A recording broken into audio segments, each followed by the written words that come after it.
Tonight's heavyweight clash did not make it out of the first round. Sergey Pavlovich was able to get off some big shots in the early moments of the contest, one of which dropped Derrick Lewis. Although the Black Beast appeared to be getting back up to his feet, the referee decided he had seen enough and called a stop to the bout, much to disappointment of Lewis' hometown crowd.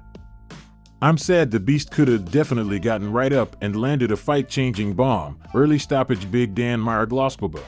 That's definitely an early stoppage. You don't stop that in Texas. Feel bad for Derrick on that one, right in front of his home crowd, man. That was weak as hell. Let him fight, ref. The outcome wasn't going to change, but Derrick deserved a chance to finish. What did you think of the Derrick Lewis stoppage? Did you think it was too soon? I think it was too soon. But to be fair, Murgliata's a great ref.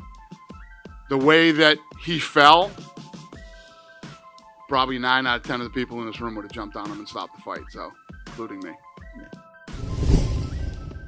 Tonight's UFC 277 co-main event proved to be a thrilling contest for as long as it lasted. Brandon Moreno seemingly got the better of Kai Kara-France in rounds 1 and 2. However, the Kiwi appeared to be changing the tide in the early minutes of round 3. This before the Mexican landed a nasty liver kick which sent Kai crashing to the canvas in pain. From there, Moreno unloaded ground and pound until the referee mercifully stepped in to stop the fight. Once again, world champ Viva Mexico. Deifson Figueiredo versus Brandon Moreno for the quadrilogy. Viva Mexico. Yeah. Co-main event, obviously Brandon Moreno wins the interim title. What did you think of his performance and that fight in general? The fight was awesome. It was fight of the night on a great card with a lot of good fights. Moreno's another one. Tough, durable guy. Kai Kara-France was in there to win. He got caught. So they're obviously going to do the fourth fight with Figueiredo. I know that traditionally we don't like to see those fights 4 times, but is that a fight that's so good we could just see it play out over and over? 10 times. Yeah, I mean, it's one of those unique, freaky deals where who doesn't want to see that fight again? It's just, yeah. And I'm the worst with that shit. I hate that stuff, you know? If you got a guy who's up 2-1 or whatever, you don't ever need to see that fight again, ever.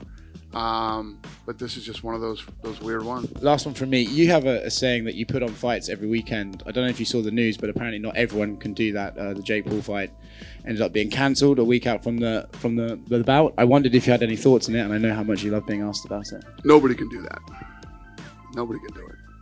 And, I'm not going to sit up here and be happy or gloat that their fight fell out. I mean, both those guys, I'm sure, put in a lot of hard work and a lot of training to get ready for this fight, spent money to get ready for this fight. But I will say this.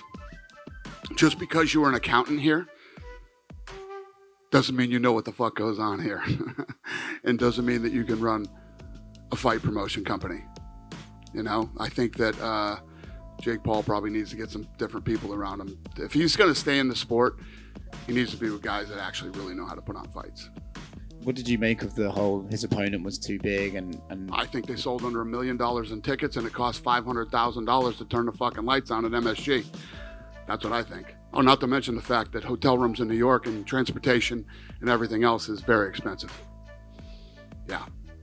You would know better than me. Do they get that money back if they put a deposit on the Garden, or do they have to rearrange the date, or how does it work if you cancel out an event this so close to fight night? It depends on their deal with MSG. I don't know. That's up to them and MSG. I don't know what their deal. I know what my deal is. I don't know what their deal is. Yeah. Right next to him. Is there an update on Anthony? I know he injured his leg, but you didn't know if it was a broken break or anything. What's the question? Was there an update on Anthony Smith? He hurt his leg in the fight. Yeah. Did anybody? Yeah. No fracture. Then Ankalaev was back here. He called for a title fight in his last fight, ended up fighting Anthony Smith instead. He said he's... Well, all right. Let me answer that question. Okay, where is that actually? He says, what do I got to do to get a title? Well, you were number 4. You fought number 5, right? I mean, it's simple math on how this is going to work. He's close. Then similar position with Pantoja. He has wins over both Kai and Brandon when they were on tough. Who else is left for him to fight? Because now that you have the 4th fight, he seems to be the odd man out. It's true. And, I mean, that would be a no-brainer if he didn't just win the interim championship. You know what I mean? So, yeah, he's close. Yeah. They're both very close. They're in good. You couldn't be in a better position than they're both in right now. Yair was back here, and he said he wants to wait for Alex Volkanovski to heal, even if Alex goes after the lightweight title. Is there any update on that situation? No. And you know how I feel about waiting. Dana right here. Can you talk a little bit about like the state of the 145 women's division? Because, at the press conference, Juliana was pretty critical about it, saying all the real fights are at 135. But Amanda said she wants to go up to fight at 145 for her next one. So, what's the realistic possibilities for her? Very. I mean, we'll figure it out. She's the double champ. I love the kid. I have a great relationship with her. She's been amazing to work with, and I'll do whatever she wants to do. And I know like you don't like to make fights on the night, but yeah, is there anyone that readily comes to mind, whether it be like a trilogy with Valentina or someone else that comes to mind for the next opponent for Amanda? Yeah, that's not a bad idea. Normally I would say, come on, man. That's not a bad idea. I mean, really, when you think about it.